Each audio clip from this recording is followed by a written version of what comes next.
Vitamin D3 deficiency. Harvard school of public health के study के अनुसार ये देखा गया कि वर्ल्ड में 1 बिलियन से ज्यादा लोगों में विटामिन D3 की डेफिशिएंसी प्रेजेंट है, जबकि विटामिन D3 एक ऐसा न्यूट्रिएंट है जो हमारी बॉडी में सेल्फ सिंथेसाइज हो सकता है, लेकिन उसके बाद भी विटामिन D3 की इतनी डेफिशिएंसी क्यों है। तो इस वीडियो में हम देखेंगे कि विटामिन D3 डेफिशिएंसी के क्या सिम्टम्स होते हैं, इसके मेन कॉजेस क्या हैं, विटामिन D3 के लेवल को हम अपनी बॉडी में कैसे इंक्रीज कर सकते हैं नेचुरली, विटामिन D3 के हमारी बॉडी में क्या इंपॉर्टेंट रोल्स होते हैं, और कुछ विटामिन D3 से रिलेटेड इंटरेस्टिंग फैक्ट्स भी हम इस वीडियो में डिस्कस करेंगे। सबसे पहले विटामिन D3 की जो डेफिशिएंसी होती है ये बहुत ही साइलेंटली होती है बॉडी में, लेकिन with over a period of time इसकी सिम्टम्स हमारी बॉडी में आने लगते हैं। जैसे कि नंबर 1 होता है बोन पेन, और उस कंडीशन को हम बोलते हैं ऑस्टियोपोरोसिस। ऑस्टियोपोरोसिस एक ऐसी कंडीशन होती है कि नॉर्मल सी चोट में भी हमारी बॉडी में फ्रैक्चर होने के चांसेस होते हैं। नेशनल ऑस्टियोपोरोसिस फाउंडेशन के मुताबिक ये देखा गया कि अगर बॉडी में विटामिन डी और कैल्शियम का लेवल अगर बैलेंस में रहता है तो हमारी बॉडी में 33% तक रिस्क ऑफ फ्रैक्चर जो होती है वो कम हो जाती है। नेक्स्ट विटामिन D3 के सिम्टम क्या आते हैं? इम्यूनिटी वीक हो जाती है। कोविड-19 के टाइम में एक रिसर्च किया गया और देखा गया कि जिन लोगों में विटामिन डी का लेवल प्रॉपर था उन लोगों में कोविड-19 से रिकवरी होने में फास्टर हीलिंग प्रोसेस था उनका, एज कंपेयर टू जिन लोगों में विटामिन D3 का लेवल कम था। तो विटामिन डी का लेवल अगर आपकी बॉडी में कम होगा तो आपको फ्रीक्वेंटली इन्फेक्शंस जैसे कि कॉमन कोल्ड या फ्लू होने के चांसेस इंक्रीज हो जाते हैं। नेक्स्ट इसका सिम्टम होता है, क्लेवलैंड क्लिनिक के डेटा के हिसाब से देखा गया है कि अगर विटामिन D3 का लेवल बॉडी में कम है तो क्रॉनिक फटीगनेस इंसान को रहेगी, हमेशा थकान महसूस होती रहेगी, टायर्डनेस रहेगा, बहुत ही ज्यादा ब्रेथलेसनेस की फीलिंग आती है। नेक्स्ट आता है mood swings.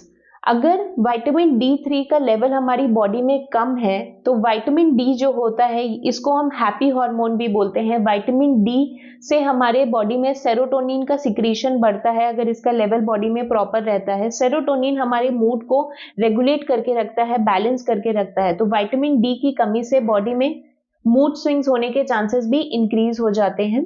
National institute of mental health की रिसर्च में ये देखा गया विटामिन डी के लेवल अगर बॉडी में कम हो तो इसकी वजह से लो लेवल ऑफ डिप्रेशन या फिर एंजाइटी होने के चांसेस भी बॉडी में इंक्रीज हो जाते हैं। नेक्स्ट आता है मसल वीकनेस या फिर मसल क्रैम्प्स होना। आपके मसल्स में या आपके लेग्स में बहुत ही ज्यादा पेन रहेगा, स्पेसिफिकली रात में बहुत ज्यादा दर्द होगा, थोड़ी सी ही चीजों में आप में थकान महसूस होगी और मसल्स में बहुत ज्यादा पेन रहता है अगर विटामिन डी का लेवल हमारी बॉडी में प्रॉपरली मेंटेन ना हो तो। नेक्स्ट विटामिन D3 का हमारी बॉडी में क्या क्या रोल होता है? तो सबसे पहले इसका रोल होता है कैल्शियम एब्जॉर्प्शन। हमारी बॉडी में ये कैल्शियम एब्जॉर्ब करता है और कैल्शियम लेवल को मेंटेन रखता है, जिसकी वजह से बोन स्ट्रेंथ बनी रहती है, फ्रैक्चर के चांसेस कम हो जाते हैं। नेक्स्ट इम्यूनिटी बढ़ाता है, मूड को ठीक रखता है, मूड रेगुलेटर है।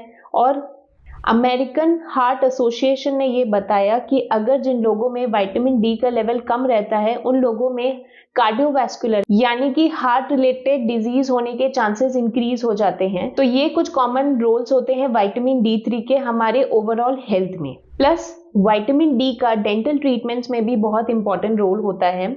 जिन लोगों में बोन मूवमेंट यानी कि टीथ मूवमेंट या फिर जॉ मूवमेंट वाली चीजें होती हैं जैसे कि ब्रेसेस लगाना, उन कंडीशंस में विटामिन डी का लेवल अगर कम हो तो डेंटल ट्रीटमेंट के ड्यूरेशन भी इंक्रीज हो जाता है। इसीलिए आजकल डेंटिस्ट पहले विटामिन डी का लेवल चेक करवाते हैं। अगर विटामिन डी का लेवल कम हो तो उस कंडीशन में विटामिन डी के सप्लीमेंट के साथ साथ डेंटल ट्रीटमेंट किया जाता है।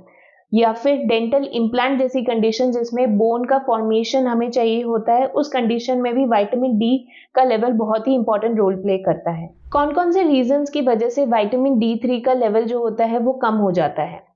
वर्ल्ड हेल्थ ऑर्गेनाइजेशन यानी कि WHO ने बताया कि अर्बन एरियाज में जहां पे सनलाइट एक्सपोजर लोग कम लेते हैं या फिर बहुत ही ज्यादा सनस्क्रीन का यूज करते हैं, उन लोगों में देखा गया है कि विटामिन डी का सिंथेसिस बॉडी में नहीं हो पाता। तो अगर प्रॉपर सनलाइट एक्सपोजर ना हो तो बॉडी में विटामिन डी का लेवल ठीक नहीं रहता। नेक्स्ट डाइटरी इनसफिशिएंसी यानी कि हमारे डाइट में प्रॉपर हम न्यूट्रिएंट्स अगर इंक्लूड ना कर रहे हो उस कंडीशंस में भी विटामिन D3 का लेवल कम हो सकता है। या फिर कोई मेटाबॉलिक डिसऑर्डर जैसे कि क्रॉहन्स डिजीज, जिसमें कि क्या होता है कि बॉडी की जो इंटेस्टाइन होती है उसमें वो प्रॉपर न्यूट्रिएंट्स एब्जॉर्ब नहीं कर पाता, जिसकी वजह से हमारी विटामिन डी की डेफिशिएंसी रह जाती है। या फिर क्रॉनिक किडनी की प्रॉब्लम हो या फिर लिवर रिलेटेड प्रॉब्लम्स में भी ये देखा गया है कि विटामिन डी का लेवल कम रहता है। या फिर कुछ ऐसी कंडीशंस जैसे कि हाइपर पैराथायरॉयडिज्म, उस कंडीशन में क्या होता है, जो पैराथायरॉयड ग्लैंड होता है वो हार्मोन ज्यादा सीक्रेट करता है, जिसकी वजह से विटामिन डी एब्जॉर्ब नहीं हो पाता। ऐसे ही एक और कंडीशन होती है जो कि होती है हाइपर फॉस्फेटेजिया, यानी कि फॉस्फेट का लेवल अगर बॉडी में इंक्रीज रहेगा तो उस कंडीशन में विटामिन डी का लेवल कम हो जाता है। तो ये कुछ कंडीशंस होती हैं, अंडरलाइन कंडीशंस, जिनकी वजह से नेचुरली हमारी बॉडी में विटामिन डी का लेवल कम हो जाता है। या फिर बॉडी की फिजियोलॉजिकल नीड अगर बढ़ जाए, जैसे कि प्रेगनेंसी या लैक्टेशन के टाइम में, तो उसमें भी विटामिन डी का लेवल कम हो जाता है बॉडी में। अब इससे हमें रिकवरी करने के लिए क्या क्या करना चाहिए? तो सबसे पहली बात, सनलाइट एक्सपोजर बढ़ाना है। ऐसा बोला गया है स्टडीज के अकॉर्डिंग कि जो मिड डे सनलाइट है उसको minimum 10 to 15 minutes without sunscreen apply किए हमें लेना चाहिए। नेक्स्ट, हमारी डाइट में हमें vitamin D rich food items खाना है, जैसे कि फैटी फिश लाइक सैल्मन, या फिर जो मशरूम्स जो कि नेचुरली सनलाइट में प्रोड्यूस किए जाते हैं उनको हम अगर खाएं तो वो भी विटामिन डी का एक अच्छा सोर्स होता है।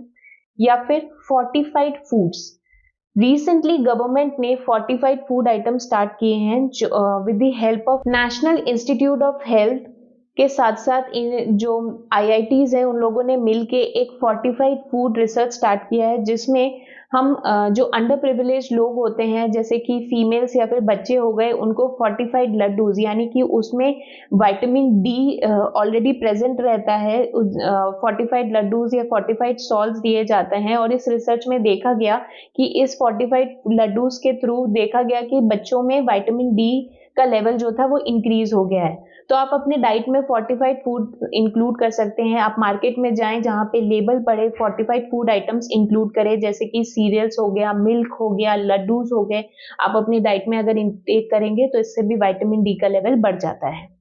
इसके साथ साथ serum 25 hydroxy vitamin D test बहुत इंपॉर्टेंट होता है। इंडिया में इस टेस्ट की प्राइस कुछ अराउंड 1500 होती है, जिससे आप विटामिन डी का लेवल अपनी बॉडी में देख सकते हैं। और अगर आपकी बॉडी में अगर इसकी मात्रा बहुत ही ज्यादा कम है तो उस कंडीशन में डॉक्टर्स प्रिस्क्राइब करते हैं आपको विटामिन डी के सप्लीमेंट्स, जिसका नॉर्मल डोज होता है 600 से 2000 इंटरनेशनल यूनिट पर डे, लेकिन वो सिर्फ और सिर्फ डॉक्टर से रिकमेंड करके ही लेना है। अगर आपने सेल्फ मेडिकेशन ले लिया और ओवरडोज हो गया तो उसके अपने साइड इफेक्ट्स होते हैं, जो कि हम अपने वीडियो में डिस्कस करेंगे। विटामिन डी से रिलेटेड कुछ इंटरेस्टिंग फैक्ट। तो सबसे पहले, विटामिन डी एक साइलेंट हार्मोन है, ये एक प्रो हार्मोन है जो हमारी बॉडी में 2000 से ज्यादा जीन्स को रेगुलेट करता है। इसके साथ साथ विटामिन डी डेफिशिएंसी और क्रॉनिक इलनेस जो होते हैं वो दोनों एक साथ लिंक्ड हैं। तो अगर आपकी बॉडी में विटामिन डी की बहुत ज्यादा डेफिशिएंसी है तो हो सकता है आपको कोई बॉडी में क्रॉनिक इलनेस प्रेजेंट हो। विटामिन D3 से रिलेटेड इंटरेस्टिंग फैक्ट ये है कि इंडिया स्पेसिफिक चैलेंज, यानी कि इंडिया में 70 से 90% लोगों में विटामिन D3 की डेफिशिएंसी प्रेजेंट है, जो कि एक ग्लोबल कंसर्न है। आई होप मेरा ये वीडियो यूजफुल था। अगर आपको विटामिन D3 की डेफिशिएंसी से रिलेटेड कोई भी डाउट हो तो आप हमारे कमेंट सेक्शन में बता सकते हैं। Thank you.